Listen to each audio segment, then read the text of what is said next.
മാഹിയിൽ നിന്ന് മൈസൂരുവിലേക്ക് ലോറിയിൽ കടത്തുകയായിരുന്ന വിദേശ മദ്യം പിടികൂടി. ലോറി ഡ്രൈവർ മൈസൂർ സ്വദേശി എം അരുണിനെ എക്സൈസ് സംഘം അറസ്റ്റ് ചെയ്തു.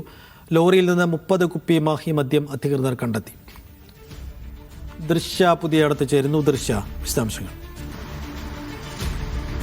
ഇന്നലെ രാത്രി പെരിങ്ങത്തൂർ നാദാപുരം സംസ്ഥാന പാതയിൽ വെച്ചായിരുന്നു ഈ ലോറി അടക്കം മദ്യം പിടികൂടുന്നത്. 30 കുപ്പി മദ്യമാണ് പിടികൂടിയിട്ടുള്ളത്. ഇയാൾ മൈസൂരുവിലെ ഡിസ്റ്റിലറിയിൽ നിന്ന് ഈ മദ്യനിർമ്മാണശാലയിൽ നിന്ന് മാഹിയിലേക്ക് മദ്യം എത്തിച്ച് മടങ്ങുന്നതിനിടെ മദ്യം കടത്തുകയായിരുന്നു.